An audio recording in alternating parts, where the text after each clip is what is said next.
La Bible révèle que la fin de toute chose est proche et que Dieu appelle tout homme à pouvoir se réjouir de la seconde venue de Jésus-Christ. L'objectif de cette présentation est de vous préparer à être du nombre de ceux qui gardent les commandements de Dieu et le témoignage, la foi de Jésus-Christ. Le titre de la présentation de cet après-midi, de notre première présentation de cet après-midi, parce qu'il y en aura deux, est, comme vous le voyez affiché à l'écran, la vérité présente. Mais avant de rentrer dans cette présentation, nous allons invoquer la présence du Seigneur par la prière et j'inviterai ceux qui le peuvent à pouvoir se prosterner avec moi.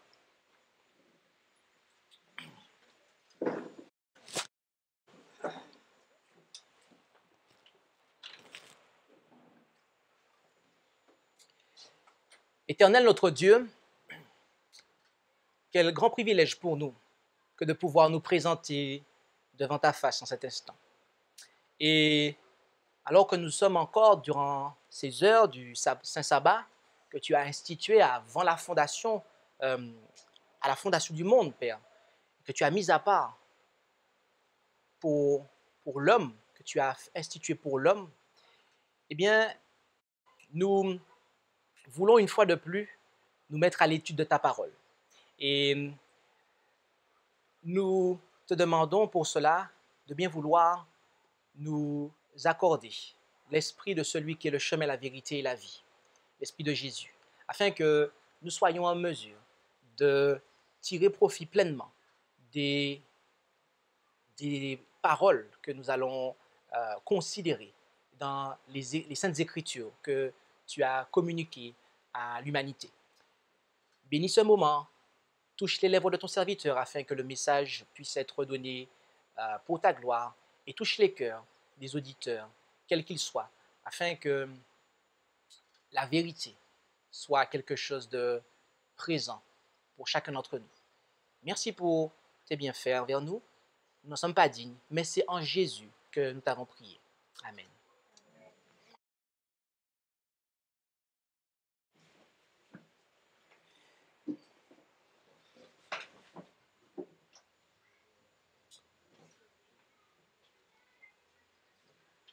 Ok. Le texte de base de cette présentation se trouve en 2 Pierre, chapitre 1, verset 12.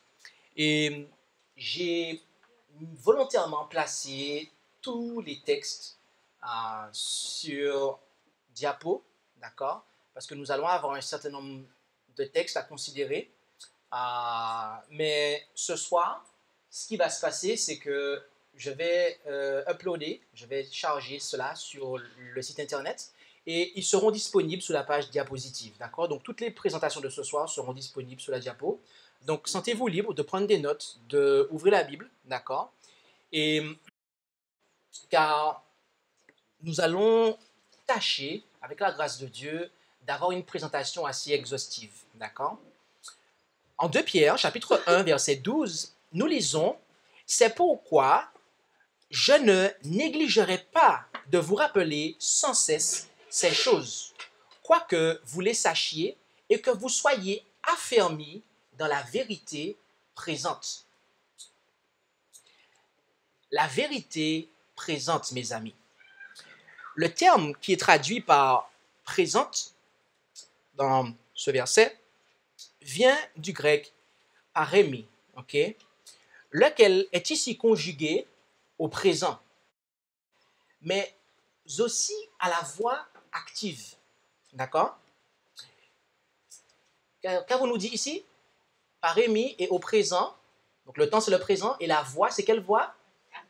Active.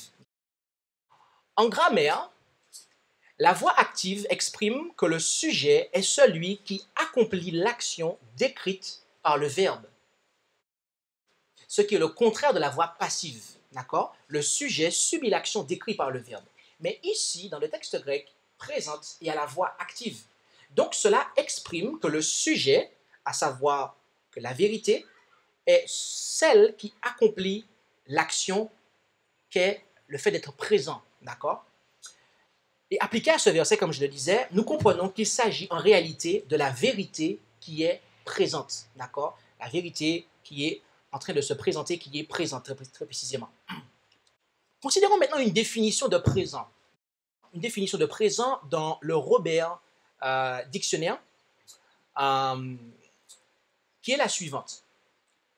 Qui existe, se produit au moment, à l'époque où l'on parle, ou dont on parle.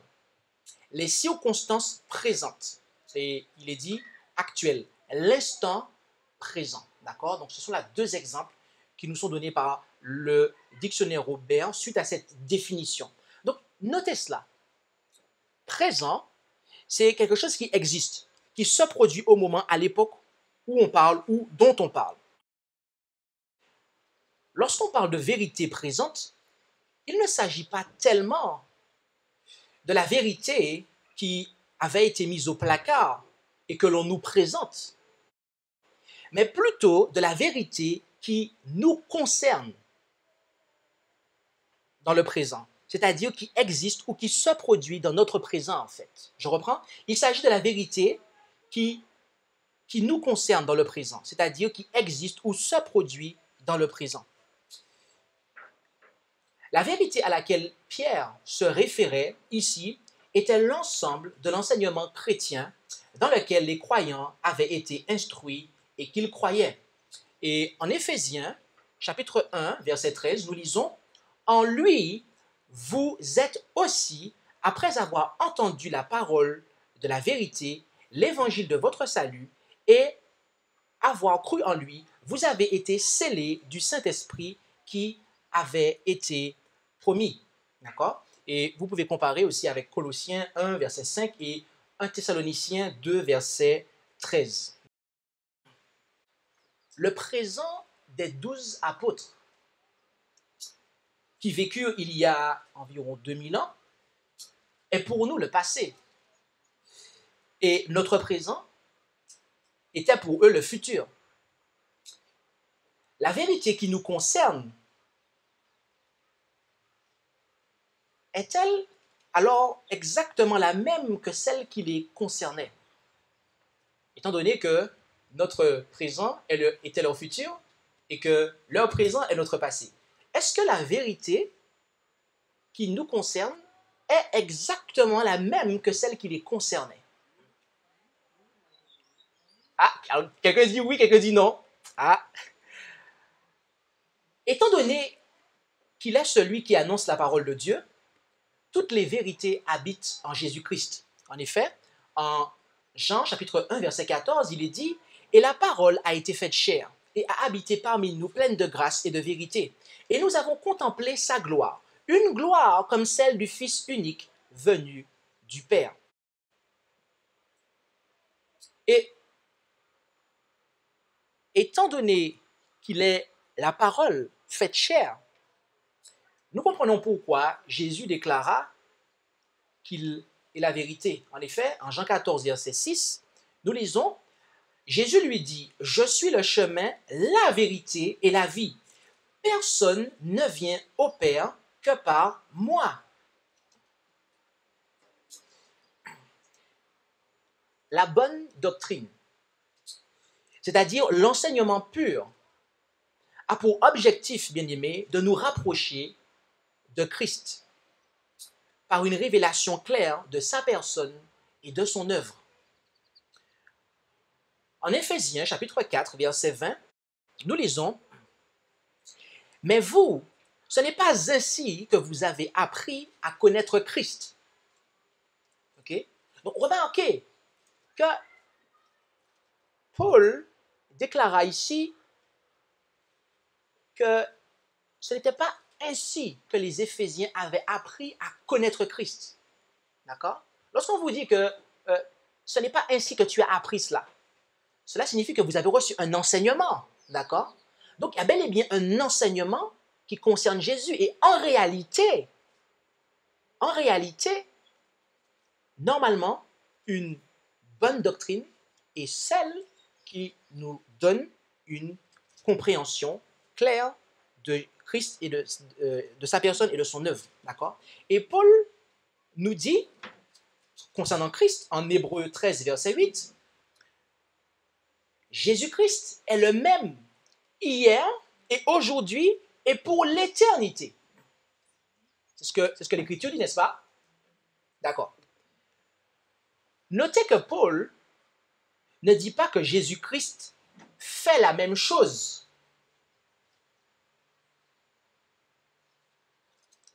Mais qu'il est le même. Je reprends. Paul ne dit pas que Jésus-Christ fait la même chose hier, aujourd'hui et demain, mais qu'il est le même, qu'il ne change pas, d'accord? Hier, aujourd'hui et demain. Être et faire, bien-aimés, sont deux choses différentes. Il y a 5 ans, j'étais Jean-Christophe Bolotte. Ma mère peut vous le dire, ma mère est là. Aujourd'hui, encore, je suis Jean-Christophe Bolotte. Et demain, si Dieu me prête vie, je serai encore Jean-Christophe Bolotte.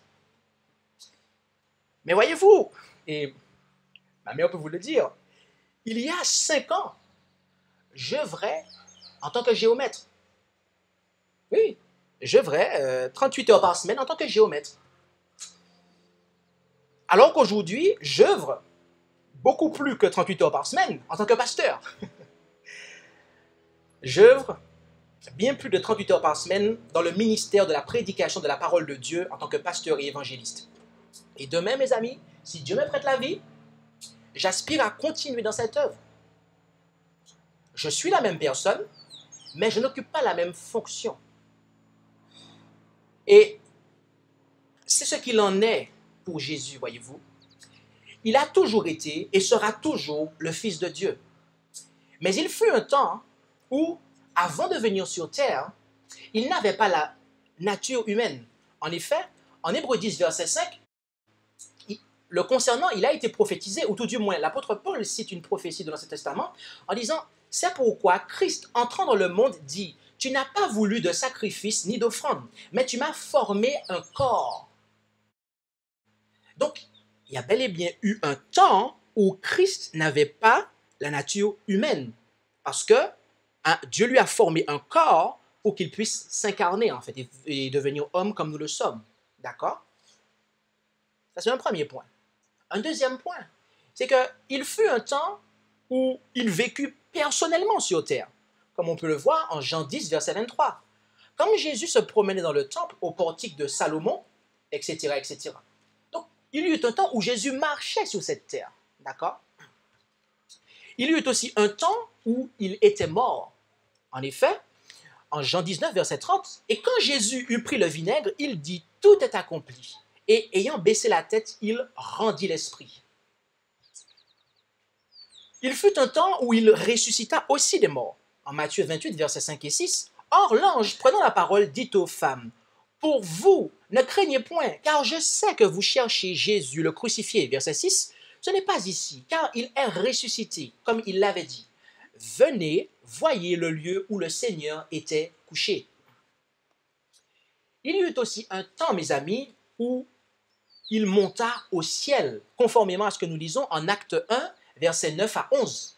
Et après qu'il eut dit ces choses, il fut élevé pendant qu'il les regardait. Et une nuée le déroba à leurs yeux. Et comme ils avaient les yeux attachés au ciel pendant qu'ils s'en allaient, 2 hommes se présentèrent à eux en vêtements blancs et leur dirent, « Hommes galiléens, pourquoi vous tenez-vous là à regarder au ciel? Ce Jésus qui a été enlevé d'avec vous dans le ciel reviendra de la même manière que vous l'avez vu monter au ciel. » Mais à l'heure où nous parlons, Jésus est-il toujours sans la nature humaine? Est-il toujours personnellement sur terre? Est-il toujours mort? Est-il en train de ressusciter? Est-il en train de monter au ciel? Non, non. Il est toujours la même personne, mais il n'est pas dans la même situation et n'occupe pas la même fonction. Par conséquent, la vérité qui est active, comme Jésus lui-même, aura pour notre temps des caractéristiques différentes à celles d'hier, car la vérité présente se rapporte à l'œuvre et au ministère exercé par le Christ dans le présent. Je reprends ça. La vérité est active comme Jésus lui-même est actif. Et de ce fait, elle aura pour notre temps des caractéristiques différentes à celles d'hier, car la vérité présente se rapporte à l'œuvre et au ministère exercé par le Christ dans le présent. Par conséquent, la grande question que nous devons nous poser durant cette heure est la suivante. Quelle œuvre la vérité, c'est-à-dire Jésus-Christ, est-elle en train d'accomplir en ce moment? Je reprends la question. Pasteur Allenstone vous a posé 3 questions dans sa présentation de ce matin. Moi, je vous en pose une seule. Quelle œuvre la vérité, c'est-à-dire Jésus-Christ, est-elle en train d'accomplir en ce moment? Après être monté au ciel, la Bible nous dit que Jésus est entré dans le sanctuaire céleste en tant que souverain sacrificateur. En effet, en Hébreux 8, versets 1 à 2, or, le point capital de ce que nous avons dit, c'est que nous avons un tel souverain sacrificateur qui est assis à la droite du trône de la majesté dans les cieux et qui est ministre du sanctuaire et du véritable tabernacle que le Seigneur a dressé et non l'homme. Le sanctuaire terrestre et ses services étaient une image et ombre du sanctuaire céleste et de ses services. En effet, en Hébreux 8, versets 4 à 6, nous lisons « Car s'il était sur la terre, il ne serait même pas sacrificateur, puisqu'il y a des sacrificateurs qui offrent les dons selon la loi, et qui rendent un culte, image et ombre des choses célestes, selon l'ordre divin qui fut donné à Moïse lorsqu'il devait dresser le tabernacle. Prends garde. » Et là, on cite Exode 25, versets 8 et 9. Lui dit-il, de faire tout selon le modèle qui t'a été montré sous la montagne. Verset 6. Mais maintenant, Christ a obtenu un ministère d'autant plus excellent qu'il est médiateur d'une alliance plus excellente et qui a été établi sur de meilleures promesses. Le sanctuaire terrestre était composé de 2 appartements. Il y avait tout d'abord le lieu saint et le saint des saints, ou le lieu très saint. Et on entrait quotidiennement dans le lieu saint, tandis que le lieu très saint n'était accessible qu'un jour durant toute l'année. Et les services du sanctuaire terrestre se décomposaient essentiellement en 2 parties. Premièrement, il y avait le service quotidien pour l'administration du péché, donc dans le lieu saint, et deuxièmement, le service annuel qui avait lieu durant le jour des expiations et qui était considéré comme un jour de jugement et qui avait lieu quant à lui dans le lieu très saint, comme je le disais tout à l'heure. Et c'est ce que Paul nous dit en Hébreux 9, versets 1 à 7. La première alliance avait donc aussi des ordonnances touchant le service divin et le sanctuaire terrestre. En effet, on construisit le premier tabernacle dans lequel était le chandelier, la table et les pains de proposition. Et il était appelé le lieu saint. Et au-delà du second voile était le tabernacle appelé le Saint des Saints, ayant un encensoir d'or et l'arche de l'alliance, toute recouverte d'or, où était une urne d'or contenant la manne, la Vierge d'Aaron qui avait fleuri, et les tables de l'alliance. Et au-dessus étaient les chérubins de gloire, couvrant le propitiatoire de leur ombre, ce dont il n'est pas besoin maintenant de parler en détail. Or, ces choses étant ainsi disposées, les sacrificateurs entrent bien continuellement dans le premier tabernacle en accomplissant le service divin. Mais seul le souverain sacrificateur entre dans le second une fois l'année, non sans porter du sang qu'il offre pour lui-même et pour les péchés du peuple. Étant donné que le sanctuaire terrestre était l'image de celui qui était dans le ciel, et devrais-je dire qui est dans le ciel, et qu'après les services quotidiens dans le lieu saint, il fallait encore que le souverain sacrificateur entre dans le lieu très saint, il convient de conclure qu'après être entré dans le lieu saint du sanctuaire céleste, immédiatement après son ascension, il fallait encore que le Christ exerce un ministère dans le lieu très saint de ce même sanctuaire céleste dont nous parlons. En effet, dans le livre de l'Apocalypse, qui est en fait la révélation de Jésus-Christ. C'est comme ça que ça commence en tout cas. Donc c'est la révélation de Jésus-Christ. D'ailleurs, Apocalypse vient du grec apokalyptos qui signifie enlever le voile, donc la révélation. Apocalypse 11, verset 19, il est dit « Et le temple de Dieu s'ouvrit dans le ciel, et l'arche de son alliance parut dans son temple. Et il y eut des éclairs, et des voix, et des tonnerres, et un tremblement de terre, et une grosse grêle. » Le livre de l'Apocalypse, mes amis, est une révélation de Jésus-Christ dans l'œuvre qu'il a entreprise après son ascension. Vous avez compris ça? C'est très important. Le livre de l'Apocalypse, mes amis, est une révélation de Jésus-Christ dans l'œuvre qu'il a entreprise après son ascension. Or, d'après cette révélation, il y eut un temps où l'arche de l'Alliance, laquelle se trouve dans le lieu très saint, parut dans le temple ou le sanctuaire céleste. Ce qui indique que Christ est passé du lieu saint vers le lieu très saint à la fin d'une certaine période ou à un certain moment. D'accord? Car rappelez-vous que le souverain sacrificateur entrait dans le lieu très saint où se trouvait l'arche à un moment bien précis de l'année. D'accord? Et mes amis, c'est à la fin de la période indiquée en Daniel 8,14 que Jésus-Christ est entré dans ce lieu. En effet, il est dit, et il me dit jusqu'à 2300 soirs et matins, puis le sanctuaire sera purifié. Voyez-vous, la raison pour laquelle cette période de temps est une prophétie symbolique s'appliquant à l'ère chrétienne est que le souverain sacrificateur terrestre entrait une fois par an dans le lieu très saint, c'est-à-dire tous les 360 jours. Okay? Dans notre calendrier grégorien, nous avons 365 jours. Et avec, quand il ne s'agit pas, toujours est-il, des années du bissextile. Mais le calendrier hébreu et hébraïque est plus simple. C'est 360 jours pour une année. D'accord?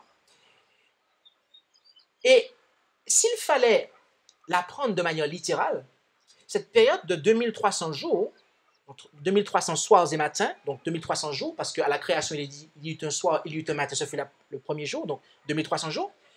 Eh bien, s'il nous fallait prendre cette période de manière littérale, elle correspondrait à 6 ans et 4 mois. OK? Ce qui dépasse largement 360 jours. OK? Mais selon la règle d'interprétation que nous avons en Nombre 14, verset 34, et Ézéchiel 4, verset 6, nous savons qu'un jour prophétique équivaut à une année littérale, à savoir 360 jours. Par conséquent, les 2300 jours de la prophétie de Daniel 8, 14 équivalent à autant d'années littérales, à savoir 2300 ans. Et au chapitre 8 du livre du prophète Daniel, vous pouvez le lire du début à la fin et vous verrez qu'il n'y a aucune date qui est donnée comme point de départ de cette période prophétique. Mais lorsque nous nous rendons au chapitre 9, là où l'ange Gabriel revient après pour expliquer à Daniel ce qu'il n'avait pas pu lui expliquer, parce que Daniel était tombé en défaillance, donc il n'avait pas pu tout recevoir. Quelques années après, au chapitre 9, Gabriel revient et il explique à Daniel. Et lorsque nous étudions le verset 25 du chapitre 9, nous voyons qu'il s'agit de l'an 457 avant Jésus-Christ. Ce qui, ajouté à 2300 années, nous amène à l'an 1844 de notre ère. D'accord?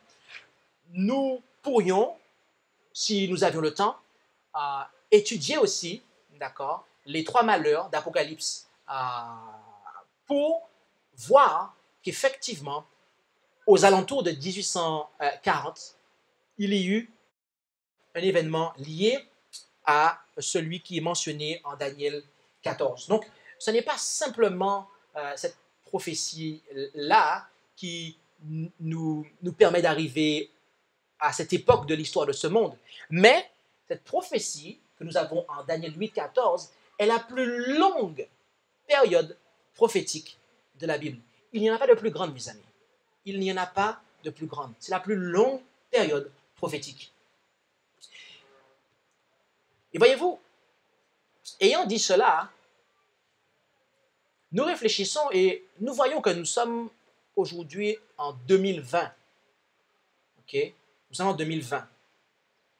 Le 4 janvier 2020, si je ne me trompe pas. Mes amis, nous sommes en 2020.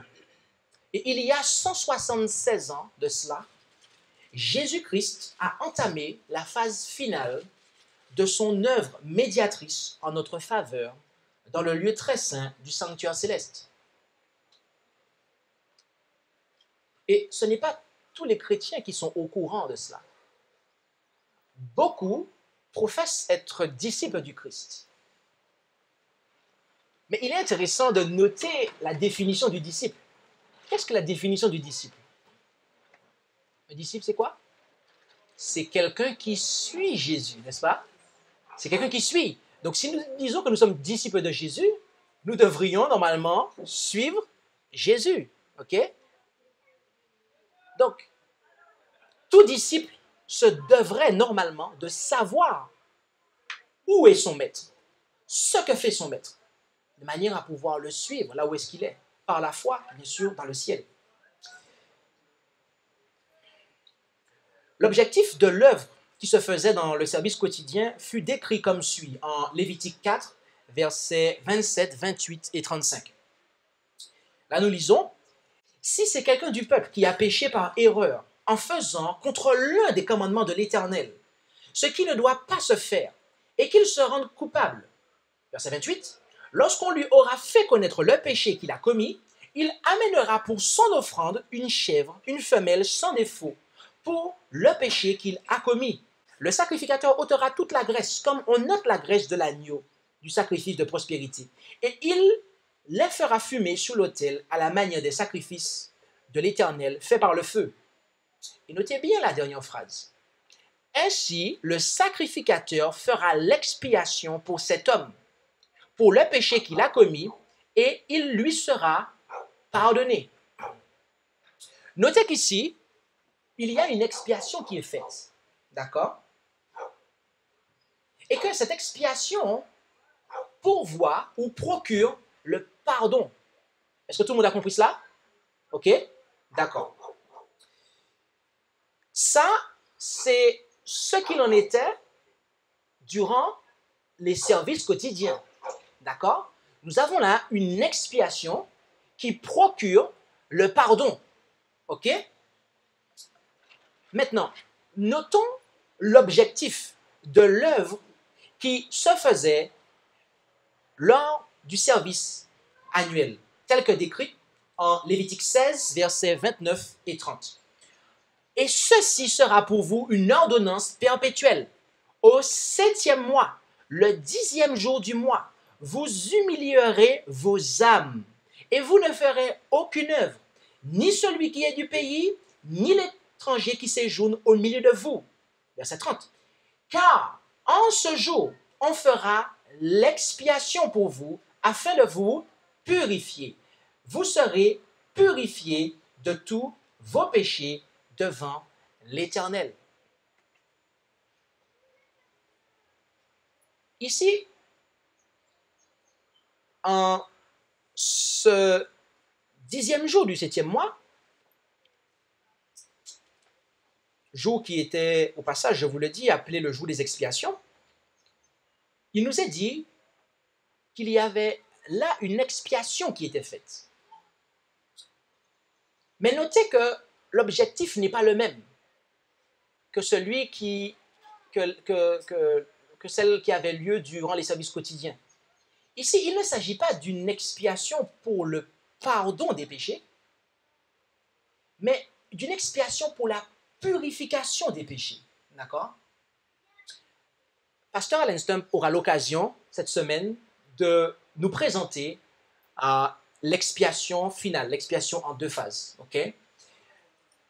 Donc, je ne vais pas rentrer dans ce concept-là en profondeur maintenant. D'accord? Je lui laisserai le soin de nous présenter cela au cours de la semaine. D'ailleurs, je ne vous dirai pas quand, c'est pour que vous puissiez venir. Ah. Donc, nous avons ici, en ce 10e jour du 7e mois, une expiation qui était faite, cette fois-ci, pour la purification des péchés. D'accord? Donc, si nous résumons la chose, sous la croix a eu lieu une expiation, à savoir que Christ a versé son sang pour que nous puissions obtenir le pardon de nos péchés. Mais dans le lieu très saint du sanctuaire céleste, à partir de 1844, Christ accomplit une œuvre d'expiation, laquelle a pour objectif la purification des péchés. Cela pourrait peut-être vous paraître étrange. Mais mes amis, nous devons être sûrs d'une chose, c'est que Dieu désire non seulement nous pardonner, mais également nous purifier de toute iniquité. En effet, en 1 Jean, chapitre 1, verset 9, il est dit, « Si nous confessons nos péchés, il est fidèle et juste pour nous les pardonner, première étape, et pour nous, deuxième étape, purifier de toute iniquité. » Okay? Donc là, nous voyons les deux phases de l'expiation. Okay? Nous voyons la dualité de l'expiation. Premièrement, le pardon. Deuxièmement, la purification des péchés, mes amis. En plus du temple céleste, il y a de nos jours encore un temple terrestre dans lequel et auquel Dieu accorde une importance toute particulière. Vous savez ça? Parce qu'on pourrait penser, oh, maintenant, tout est dans le ciel. Le temple terrestre à Jérusalem, Dieu ne s'en soucie plus. Le voile a été déchiré. C'est vrai. Mais il y a encore un temple sur terre auquel Dieu accorde une importance toute particulière. Rendons-nous en 1 Corinthiens 3, versets 16 et 17. « Ne savez-vous pas que vous, dit-il, êtes le temple de Dieu et que l'Esprit de Dieu habite en vous?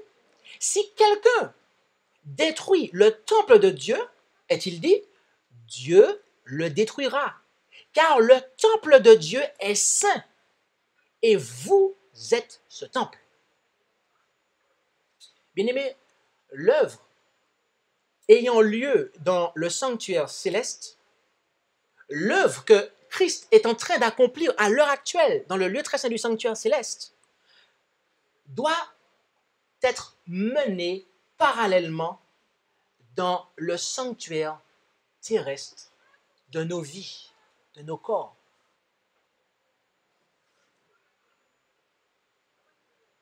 J'ai dit de nos vies et après j'ai rajouté de nos corps. Vous pourriez trouver ça surprenant. Parce qu'aujourd'hui, beaucoup de chrétiens pensent que Dieu n'en a que faire de ce qui se passe dans mon corps. Je peux fumer, ce n'est pas un problème. Je peux être un bon chrétien. Je peux manger outre mesure et être un bon chrétien. Je peux manger des choses qui ne sont pas forcément très saines et être un bon chrétien. Mais j'aimerais que nous pensions à ça en lisant 1 Corinthiens 10, verset 31. Il est dit, « Soit donc que vous mangiez, soit que vous buviez, ou que vous fassiez quelque autre chose, faites tout pour la gloire de Dieu. » Donc, nous voyons que ici, d'ailleurs au passage, notez qu'il n'est pas dit la quantité de ce qu'on mange. Ce n'est pas la quantité qui est ciblée ici. Là, c'est la qualité. Soit que vous mangez, soit que vous buviez. Okay? Il y a une philosophie dans le monde qui est que je peux manger de tout, du moment qu'on le mange avec tempérance. Un petit peu, c'est pas mauvais. Mais mes amis, la Bible ne soutient pas cette philosophie. Elle dit, soit que vous mangez, soit que vous buvez, faites tout pour la gloire de Dieu. D'accord? Donc, tout ce que je fais, que ce soit dans le manger, le boire, dans tout ce que je fais au final, je dois chercher la gloire de Dieu.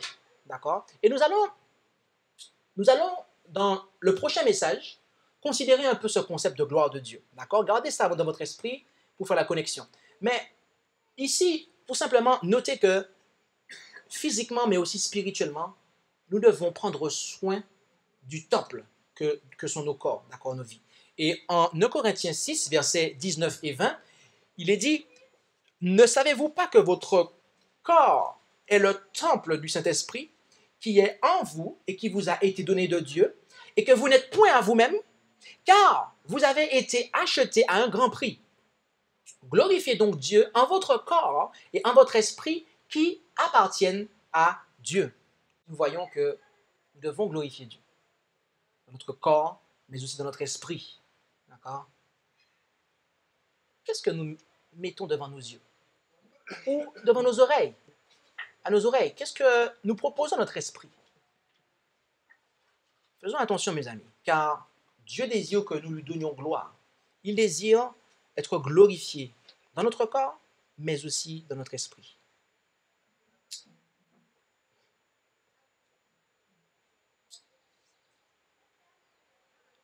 Comme nous l'avons dit, Dieu désire non seulement nous pardonner, mais aussi nous purifier de toute iniquité. Or, le fait qu'il se trouve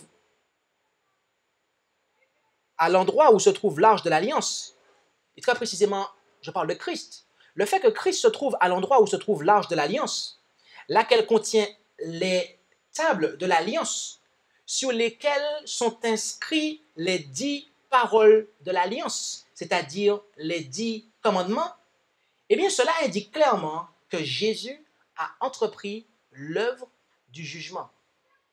Je reprends ça, parce que peut-être que certains d'entre vous ne l'auraient pas compris. D'accord? Depuis 1844, on a vu que Jésus est dans le lieu très saint du sanctuaire céleste. Là, il y accomplit l'expiation finale, c'est-à-dire l'expiation qui procure la purification des péchés. D'accord? Et à cet endroit, nous avons vu en Apocalypse 11, verset 19, qu'il y a l'arche de l'Alliance. Or, dans le sanctuaire terrestre, nous savons que l'arche de l'Alliance s'appelait ainsi parce qu'elle contenait les tables de l'Alliance. Et pourquoi les tables s'appelaient-elles les tables de l'Alliance? C'est parce que ces tables étaient le support sur lequel, de son propre doigt, Dieu a écrit les 10 paroles de l'Alliance. Et avec cela en tête, nous comprenons que c'est pour entreprendre également l'œuvre du jugement que Christ est entré dans le sanctuaire, dans le lieu très saint du sanctuaire céleste. Entendons-nous en Ecclésiaste, chapitre 12, versets 13 et 14. Et prêtons bien attention à ça.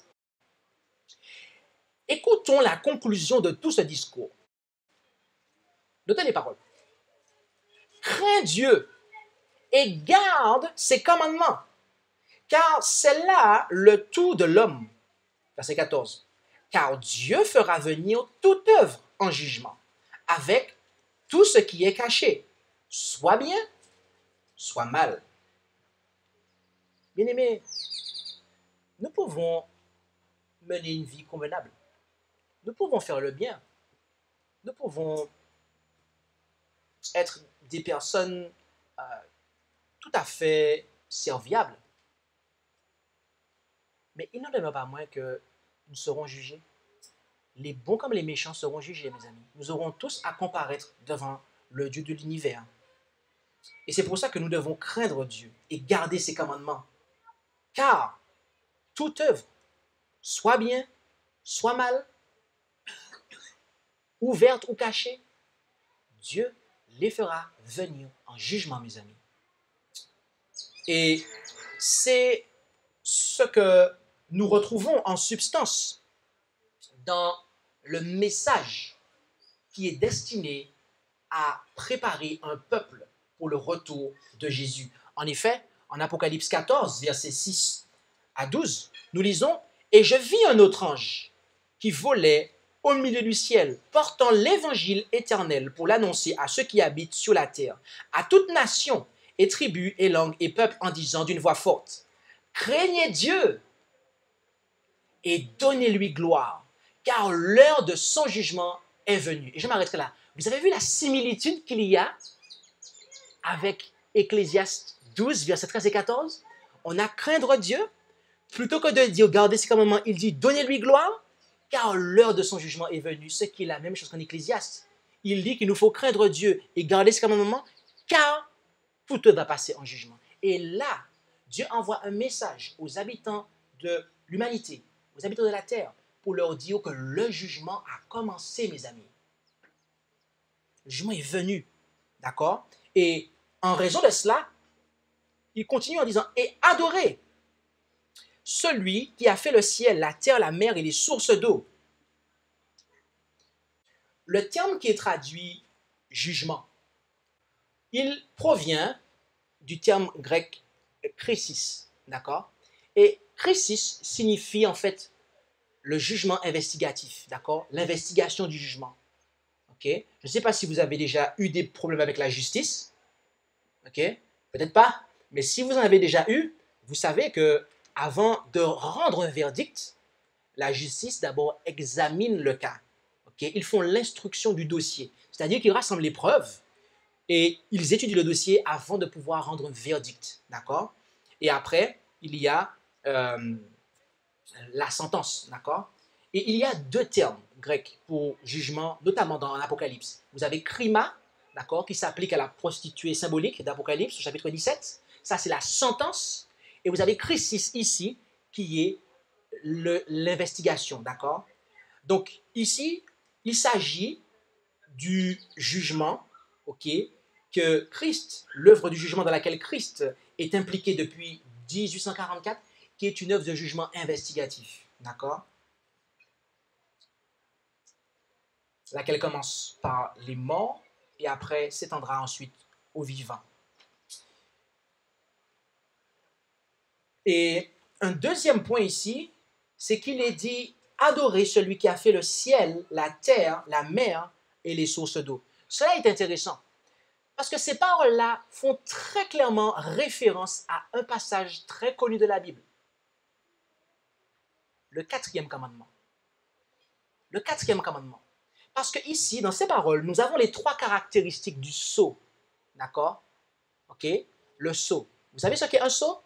C'est un instrument qui permet d'authentifier les documents, en fait, et qui laisse une trace. D'accord? Et un sceau, vous avez trois caractéristiques. Vous avez le nom de l'autorité, vous avez son statut et sa juridiction. Par exemple, vous prenez Emmanuel Macron, ça c'est son nom. Son statut c'est quoi? Président de la République, qui laisse? Française, d'accord? Là, nous l'avons aussi, et si vous prenez le... On va le prendre parce que ça c'est très important. Je n'ai pas noté parce que je voulais le faire en note de bas de page. Exode 20, et vous allez voir que c'est identique à ce que nous avons ici en Apocalypse 14, verset 7. Exode 20, et lisons tout le commandement d'ailleurs, le quatrième. Verset 8, à partir du verset 8. Souviens-toi du jour du repos pour le sanctifier. Tu travailleras 6 jours et tu feras toute ton œuvre. Mais le septième jour est le repos de l'Éternel ton Dieu. Tu ne feras aucune œuvre en ce jour-là. Ni toi, ni ton fils, ni ta fille, ni ton serviteur, ni ta servante, ni ton bétail, ni l'étranger qui est dans tes portes. Car l'Éternel a fait, donc notez qu'il est dit, car l'Éternel, premièrement, a fait en 6 jours les cieux, la terre, la mer et tout ce qui est en eux, etc., etc. Déjà là, nous avons les trois éléments. Premièrement, le nom, l'Éternel, ça c'est son nom. Son statut, c'est quoi? Il a fait, donc il est le créateur. Et son domaine, c'est quoi? Le ciel, la terre, la mer et les sources d'eau. Et mes amis, c'est exactement ce à quoi le message du premier ange fait référence. Donc, lorsqu'il nous dit, et adorer celui qui a fait le ciel, la terre, la mer et les sources d'eau, il nous invite, il nous demande, il nous commande d'adorer Dieu en tant que créateur. En faisant quoi? Notamment en observant le sabbat du quatrième commandement. Donc, nous avons ce point-là, d'accord? Après ça, il y a un autre message. Et un autre ange le suivit en disant, elle est tombée, Babylone, la grande ville, parce qu'elle a abreuvé toutes les nations du vin de la fureur de son impudicité. Ce message suit le premier. À qui s'adresse ce message? Mes amis, tout simplement à ceux qui n'ont pas accepté le premier message. Parce que si vous acceptez normalement le premier message, vous retournez dans la véritable adoration. Mais ceux qui ne l'ont pas accepté, eh bien, voilà ce qui leur arrive. D'accord? C'est la chute morale. D'accord? Et lorsque on n'accepte pas, mes amis, de retourner à la véritable adoration, eh bien, Dieu considère et il voit que nous allons, eh bien, être ivres et partager le vin qui nous rend ivres avec les autres nations. Okay? Et c'est ce qui s'est passé, d'accord? Historiquement parlant, okay? Lorsque les églises protestantes ont rejeté, le message la prédication du message du premier ange, de la venue du jugement. Et un troisième ange les suivit en disant d'une voix forte, « Si quelqu'un adore la bête et son image, et s'il en prend la marque au front ou à la main, il boira aussi du vin de la colère de Dieu, du vin pur, préparé dans la coupe de sa colère. Et il en sera tourmenté dans le feu et le soufre en présence des saints anges et de l'agneau. Et la fumée de leur tourment montera au siècle des siècles, et ils n'auront aucun repos, ni le jour, ni la nuit, ceux qui auront adoré la bête et son image, et quiconque aura pris la marque de son nom. C'est ici la patience des saints, ce sont ici ceux qui gardent les commandements de Dieu et la foi de Jésus. » Lorsque nous étudions l'Apocalypse, nous voyons qu'il y a une bête, la bête d'Apocalypse 13, celle qui monte de la mer, et que cette bête œuvre en totale opposition avec le Dieu du ciel. Et on nous dit qu'elle a sa marque, d'accord? Ce qui se tient en opposition avec le sceau de Dieu. Or, nous avons vu que le sceau de Dieu se trouve dans le 4e commandement, en fait. C'est le commandement qui scelle la loi et qui marque son authenticité, en fait, et qu'elle est bien du Créateur. Par conséquent, étant donné que Satan est celui qui fait les contrefaçons, qu'est-ce que nous comprenons? Nous comprenons qu'il s'agit, en fait, d'un autre jour d'adoration, en fait. D'accord?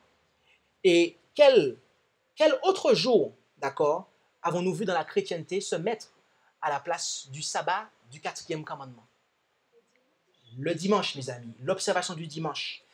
Ça veut dire qu'à un moment, nous allons voir dans l'histoire de ce monde l'imposition du dimanche comme jour de repos. C'est ce que la prophétie nous dit. Et à ce moment-là, mes amis, eh bien, il y aura une crise sans précédent. Et il y aura même un décret de mort, comme nous le montre l'étude du chapitre 13, d'accord, qui sera promulgué à l'encontre de tous ceux qui ne voudront pas se conformer à l'observation de ce jour. Ça, c'est le message de préparation pour le retour de Jésus, d'accord? Et remarquez maintenant ce qui se passe. Et remarquez, vous allez voir pourquoi je parle de retour de Jésus. Apocalypse 14, versets 14 à 20. « Je regardais encore et voici, il y avait une nuée blanche, et sur la nuée quelqu'un assis qui ressemblait au Fils de l'homme, ayant sur sa tête une couronne d'or et en sa main une faux tranchante. Et un autre ange sortit du ciel, criant d'une voix forte à celui qui était assis sous la nuée, « Jette ta faux et moissonne, car le temps de moissonner est venu, parce que la moisson de la terre est mûre. Alors celui qui était assis sous la nuée jeta sa faux et sous la terre, et la terre fut moissonnée. » D'accord? Et nous pourrions continuer à lire, mais pour des raisons de temps, je vais stopper ici, puisque en fait, il y a ici deux moissons, en fait. La moisson de ceux qui seront sauvés et la moisson de ceux qui seront perdus. Ceux qui seront sauvés celles des sauvés sont décrites du verset 14 au verset 16, et à partir du verset 17, nous avons la moisson de ceux qui seront perdus, d'accord? Donc ici, nous avons le blé et l'ivraie, qui sont physiquement séparés, et l'ivraie qui est physiquement détruit aussi. D'accord?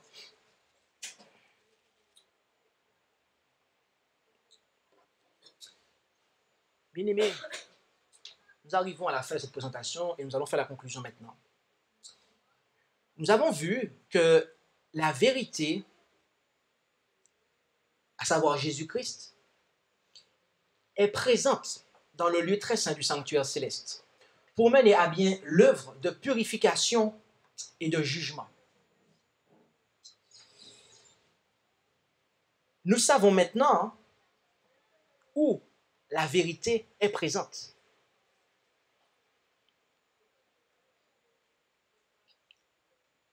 C'est le cas? Est-ce que maintenant nous savons où la vérité est présente? Donc dans ce cas, maintenant nous savons ce qu'est la vérité présente. Vous comprenez? Maintenant nous savons ce qu'est la vérité présente, mes amis. Il s'agit des enseignements de la Bible qui concernent l'œuvre et le ministère que le Christ est en train d'exercer. De tous les enseignements qui se rattachent à l'œuvre et au ministère du Christ. La doctrine du sanctuaire, la doctrine du second retour de Jésus, okay? Le message des trois anges, le millénium, etc., etc. Tout ce qui se rattache, je ne vais pas être exhaustif en matière de détails, mais tout ce qui se rattache à l'œuvre que le Christ est en train de faire, mes amis, c'est la vérité présente. Nous savons maintenant où est la vérité présente. Et comme je le disais, nous avons vu que la vérité, qui est Jésus, est présente dans le lieu très saint du sanctuaire céleste pour mener à bien l'œuvre de purification et de jugement. Mais la question que je voudrais vous poser en conclusion de ce message est la suivante. Est-ce que la vérité est présente en nous? Est-ce que la vérité est présente en nous? Est-ce que Jésus arrive à mener à bien son œuvre de purification des péchés dans nos vies, de telle sorte que nous soyons rendus capables, par sa grâce, d'observer les 10 commandements qui sont la norme selon laquelle nous serons tous jugés, mes amis. En 1 Jean, chapitre 2, verset 4, il est dit, « Celui qui dit « Je l'ai connu » et qui ne garde point ses commandements est un menteur, et la vérité n'est point en lui. » Bien-aimés, lorsque nous transgressons la loi de Dieu volontairement, et même sans le savoir, en réalité, nous ne sommes pas dans la vérité présente. Parce qu'il est dit que si on ne garde point ses commandements, on est menteur et la vérité n'est point en nous. On peut croire en la vérité présente et ne pas être dans la vérité présente.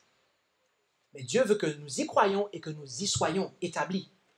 C'est pour cela que je prie afin que nous ne soyons pas trouvés menteurs en professant le nom de Jésus tout en désobéissant au commandement de son Père. Puisse la vérité être présente en nous selon qu'il est écrit en Galates, chapitre 2, verset 20. « Je suis crucifié avec Christ, et si je vis, ce n'est plus moi, mais c'est Christ qui vit en moi. Et si je vis encore dans la chair, je vis dans la foi au Fils de Dieu qui m'a aimé et qui s'est donné lui-même pour moi. » Amen. Je vous invite à prier.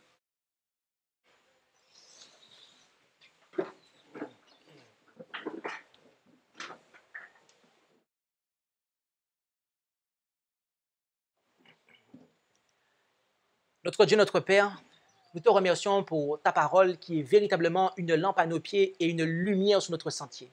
Car à l'heure même où nous vivons, eh bien, tu nous révèles ce qu'il en est de ton Fils, de notre Seigneur et Sauveur, vers lequel les yeux de notre foi sont fixés. Et tu nous montres, à nous qui sommes ici bas sur terre, quelle doit être notre vie et comment elle doit s'harmoniser avec l'œuvre que notre Sauveur est en train d'accomplir au ciel. Et il y a un message, Père, qui doit être proclamé à ce monde afin que toute âme puisse savoir aussi ce qu'il en est et se préparer à l'avènement du Christ, car notre Seigneur est en train d'œuvrer. Mais il y a des puissances religieuses qui opèrent des contrefaçons. Et tu désires avertir aussi ton peuple contre cela, afin qu'il ne soit pas piégé et trouvé en inimitié contre toi lorsque Jésus reviendra. Alors Père, aide chacun d'entre nous à pouvoir accepter la vérité, Jésus-Christ, et qu'il puisse être présent en nous et en ce que nous allons mener à bien, Seigneur. Nous allons lui permettre de mener à bien dans notre vie eh bien, la purification, de telle sorte que, une fois cette œuvre menée à bien, eh bien, nos péchés eux-mêmes seront effacés dans le ciel et nous serons en mesure de pouvoir eh bien, tenir devant ta face sans médiateur pour attendre le retour de Jésus sous les nuées des cieux, lorsqu'il aura terminé l'intercession. Bénis, Seigneur, ton peuple et qu'il puisse être établi désormais dans la vérité présente et que ton nom soit sanctifié dès maintenant et à jamais. Nous t'en prions à Jésus. Amen. Merci d'avoir écouté cette présentation avec intérêt. Pour plus d'informations, consultez notre site internet lereste.org et suivez-nous sur Facebook ainsi que sur YouTube à @lereste. Vous pouvez aussi nous contacter par email à info@lereste.org ou par téléphone au +33 6 12 60 13 69.